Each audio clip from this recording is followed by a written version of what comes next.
এবং পাকিস্তানের যে যুদ্ধ, সেই যুদ্ধ নিয়ে রীতিমতো রং তামাশা শুরু হয়ে গেছে। এখানে সিরিয়াস কোনো কথাবার্তা নেই। প্রায় সব কিছুতেই পুরো যে প্রক্রিয়াটি, এর মধ্যে ব্যঙ্গ, রং, তামাশা, প্রেম, ভালোবাসা, নাটক, উপন্যাস মানে কল্পকাহিনীটা ৯৯%। উদাহরণ হিসেবে বলি, ভারত যে যুদ্ধটা চালাচ্ছে, এখন এই যুদ্ধের নাম দিয়েছে তারা অপারেশন সিন্দুর। হিন্দু রমণীরা যে সিঁথিতে এবং কপালে যে সিঁদুর তারা পরে, এবং এর দ্বারা যেটা তারা বুঝাতে চায় যে তারা বিবাহিতা এবং ইমপ্লয়েডলি, অবজেক্টিভলি তারা স্বামীর প্রতি নিজেদের আনুগত্য, নিজেদের দাসত্ব, এটা প্রমাণ করতে চায়। মূল কথা হলো সিঁদুরের এই যে মর্মমানি। এখন এরকম একটা রক্তক্ষয়ী যুদ্ধ, এবং তাও পাকিস্তানের মাটিতে, এর সঙ্গে অপারেশন সিন্দুরের কি সম্পর্ক বা সিন্দুর নামটির সাথে কি সম্পর্ক, এটা আমরা বুঝতে পারি না। এই গেল এক। আবার এটার উত্তরে পাকিস্তান এখন পর্যন্ত তারা যুদ্ধ ঘোষণা করেনি। সেনাবাহিনীকে তারা হুকুম দিয়েছেন যে তোমরা এখন যে কোনো সময় করতে পারো। কিন্তু তারা একটা অপারেশনের নাম দিয়েছে যে পাকিস্তানের সেনাবাহিনী যখন ভারতে আক্রমণ চালাবে, সেই আক্রমণের নাম হবে অপারেশন বাসর রাত। এখন বাসর রাতে স্বামী স্ত্রীর মধ্যে যে মিলন হয়, যে সম্পর্ক হয়, যে প্রেম হয়, যে লাজুকতা হয়, যে রোমাঞ্চ হয়, যে সঙ্গম হয়, এটার সঙ্গে এই পাকিস্তানের যে ভারত আক্রমণ কিসের সম্পর্ক, এটা আমি বুঝতে পারি না।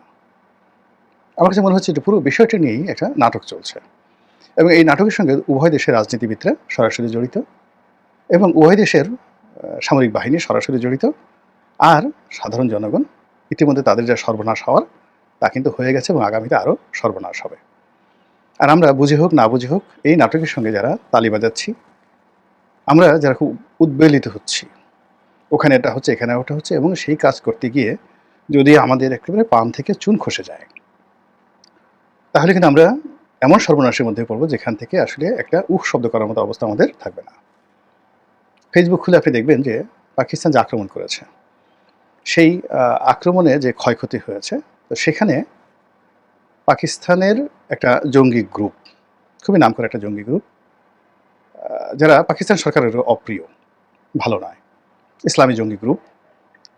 তো ভারত যেটা বলেছে যে তারা জঙ্গি আস্তানায় হামলা করেছে, এবং জঙ্গিদেরকে তারা নিশানা করেছে, এবং কোনো ক্যান্টনমেন্টকে তারা করেনি। এই হলো তাদের বক্তব্য, এবং খুবই এখন অঙ্ক কষে কষে তারা করেছে। এবং বাস্তবে যেটা হলো যে যে জঙ্গি আস্তানা হামলা করা হয়েছে, সেখানে ওই সংগঠনটির যে প্রধান, তিনি মারা গেছেন কিনা বলা যাবে না, বাট ওই পরিবারের 10 জন মারা গেছে, এটা একেবারে প্রমাণিত। এই কথাটা কিন্তু আমাদের দেশের যারা ইসলামপন্থী তারা এই কথাটা বলছেন না। তারা যে জিনিসটা বলছেন সেটা হলো যে পাকিস্তান আক্রমণ করে, ভারত পাকিস্তান আক্রমণ করে মসজিদ ভেঙে দিয়েছে। এখন ঢাকা মসজিদের শহর, পাকিস্তানেও তদ্রুপ যেখানে করা হয়েছে সেখানে তাদের অসংখ্য মসজিদ রয়েছে। ভারত যেটা বলার চেষ্টা করছে যে তাদের যে অপারেশন প্ল্যান, সেই প্ল্যানের মধ্যে যে যে স্থাপনা রয়েছে, সেই স্থাপনাগুলোকে তারা টার্গেট করেছে, এবং সেখানে যদি মসজিদ থাকে, মসজিদও সেই স্থাপনার মধ্যে পড়ে গেছে। ইন্ডিভিজুয়ালি মসজিদকে টার্গেট করে তারা এখন আক্রমণ চালায়নি। এটা হলো ভারতের কথা। কিন্তু আমাদের দেশের যে ফেসবুক কেন্দ্রিক, সোশ্যাল মিডিয়া কেন্দ্রিক যে গ্রুপ রয়েছে, যারা পাকিস্তানপন্থী, তাদের বক্তব্য হায় হায় হায়, ইসলাম গেল, ইসলাম খাতরা মে হায়, ইসলাম যে বিপদে পড়েছে। কাজে এখন পাকিস্তানের পক্ষ নিয়ে মর্দে মুজাহিদ যদি না হই, কিয়ামতের দিন কি জবাব দিব আল্লাহর কাছে? যেদিন জিজ্ঞাসা করা হবে তোমার মুসলিম ভাই পাকিস্তান সেখানে মসজিদ ভেঙে ফেলো ভারতের জবন শত্রুরা, হিন্দুরা, তখন তুমি সেখানে বসে কী করছিলা, যাওনি কেন? এরকম একটা উন্মাদনা কিন্তু আমাদের এই সমাজে বিভিন্ন সময় তৈরি হয়েছে। আমাদের এই দেশের সরকারকে না জানিয়ে বহু মানুষ আফগানিস্তানে যুদ্ধ করতে গেছে, বহু মানুষ বিন লাদেনের যে সংগঠন সেখানে গেছে, বহু মানুষ বাগদাদি যে আইএস, সেখানে যুদ্ধ করার জন্য সিরিয়াতে গেছে, বাংলাদেশ থেকে গেছে, ইংল্যান্ড থেকে গেছে, এবং ইংল্যান্ডের এক মেয়ের যে মহিলার যে মর্মান্তিক কাহিনী, সে আইএসের কবলে পড়ে কীভাবে হারিয়েছে, মানে এটা যে কোনো বিয়োগাত্মক সেই যেটাকে বলে গ্রিক ট্র্যাজেডি, ইডিপাস, সেইরকম ভীষণ রকম যে ট্র্যাজেডি, সেই ট্র্যাজেডি কেউ হার মানায়। তাকে গনিমতের মাল হিসেবে কিভাবে সেই আইএস যোদ্ধারা ব্যবহার করেছে, কিভাবে একজনের সাথে একজনের বিয়ে হয়েছে, বিয়ের নাম করে একাধিক যৌনতা, মানে সব মিলিয়ে মানসিকভাবে তাকে বিপর্যস্ত করে ফেলেছে। এবং একই ঘটনা আমেরিকান কয়েকজন মুসলিম মহিলাদের সাথেও এই আইএসের জামানত হয়েছে। তারা খুব ব্যস্ত পাওয়ার জন্য অবাধ্যে তারা সেখানে চলে গিয়েছিল। তো বাংলাদেশ থেকে অনেক যুবক লিবিয়াতে গেছে, অনেক যুবক ইরাকে গেছে, অনেক যুবক আইএসএ সিরিয়াতে গেছে এই যুদ্ধ করার জন্য, ধর্মযুদ্ধ। আফগানিস্তানে গেছে, প্যালেস্টাইনে গিয়েছে। একসময় তো আমাদের এদের একটা অ্যাসোসিয়েশনে ছিল যারা ইয়াসির আরাফাতের পিএলওতে রেজিস্টার্ড করে বাংলাদেশে গিয়েছে যুদ্ধ করার জন্য। অনেকে মরেছে, অনেকে বাংলাদেশে এসেছেন। তো সেই দিক থেকে পাকিস্তানের এই যে বর্তমান অবস্থা, এটাকে যদি একটা ধর্মযুদ্ধে পাকিস্তান রূপ দিতে পারে, যে আমাদের মসজিদ ভেঙে ফেলেছে, ইসলামকে মিশিয়ে দিতে চাচ্ছে, কাশ্মীরকে উদ্ধার করার জন্য আমাদের জিহাদ দরকার, তাহলে দেখা যাচ্ছে যে বাংলাদেশ সহ বিশ্বের অনেক দেশ থেকে এভাবে হাজার হাজার তরুণ তরুণী সেখানে যুদ্ধ করতে যাবে।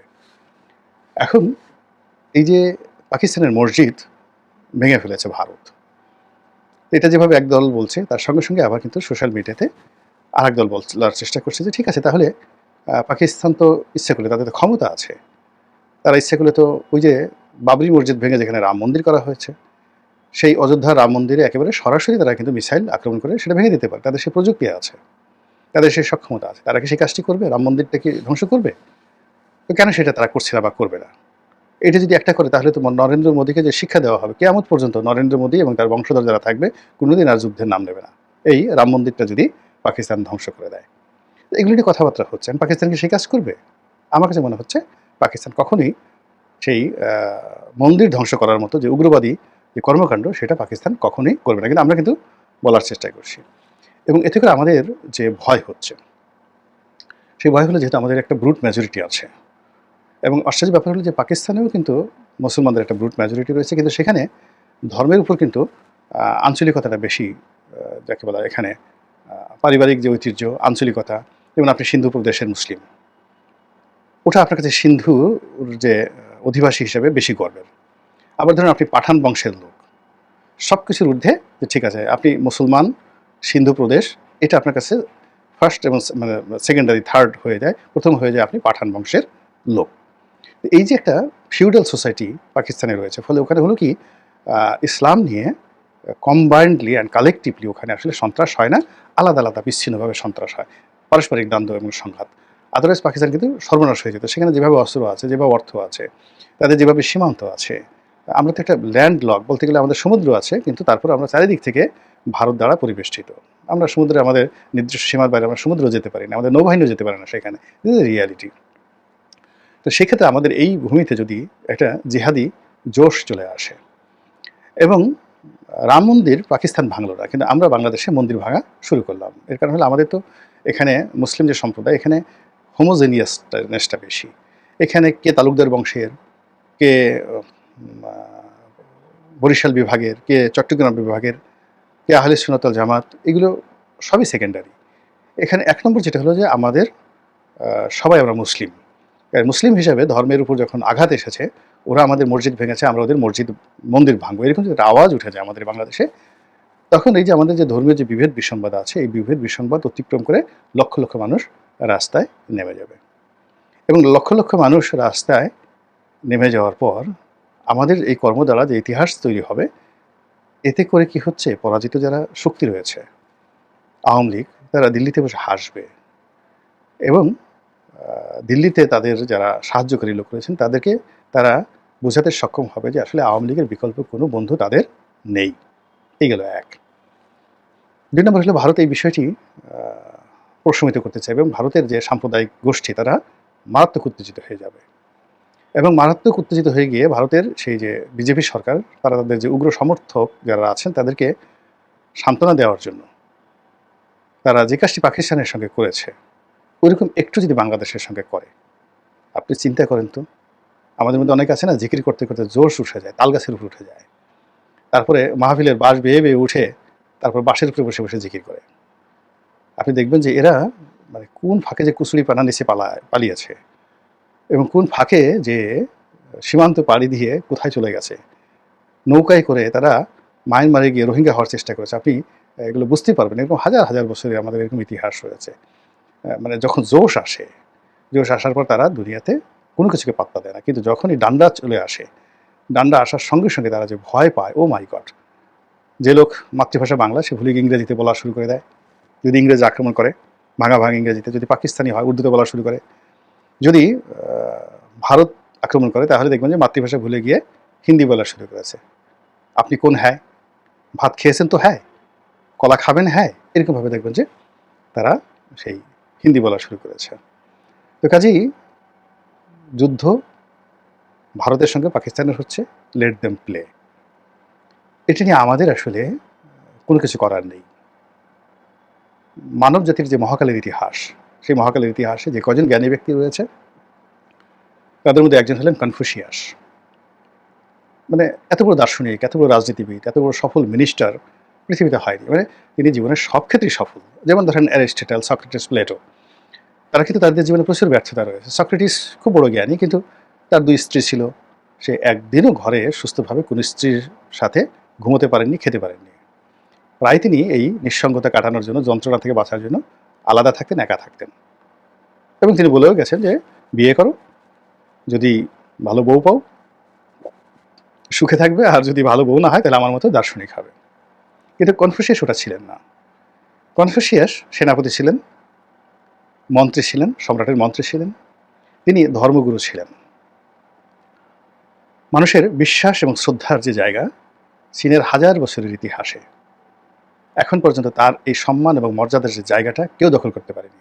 Not even any king or যাকে বলে কুইন চীনের ইতিহাসে, সেটা মাও সেতুং বলেন, যা কিছু বলেন, মানে কনফুসিয়াসের চেয়ে জনপ্রিয় ব্যক্তি আর চীনে নেই সব দিক থেকে। কাজেই এরকম একজন সফল মানুষ, যার সন্তান তাকে শ্রদ্ধা করতো, স্ত্রী তাকে শ্রদ্ধা করতো, মানুষজন মনে করতো যে তিনি দেবতা, এবং ওইভাবে তিনি জীবন পরিচালনা করেছেন রাজার মতো, আবার রাজার মতো তিনি মরেছেন, এবং এখনও পৃথিবী তাকে স্মরণ করে। সেই কনফুসিয়াসের একটি কথা বলে আজকের ভিডিওটি শেষ করব।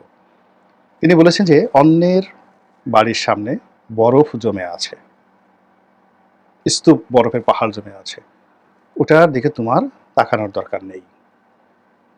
ওখানে সাহায্য করার আগে তুমি আগে দেখো তোমার ঘরের সামনে যদি ছোট্ট এক টুকরা খড় থাকে, আগে নিজের ঘরের ভিতরে যে খড় ওগুলো পরিষ্কার করো, বাইরে দরজার বাইরে যে খড়ের টুকরা আছে সেটা পরিষ্কার করো, নিজে ভালো থাকো। এরপর সময় থাকলে অন্যের বাড়িতে যে বরফ পড়েছে ওখানে যদি ওর সাহায্য লাগে, সহযোগিতা লাগে এবং তোমার জন্য কনভিনিয়েন্ট হয়, তাহলে তুমি সেটা করো।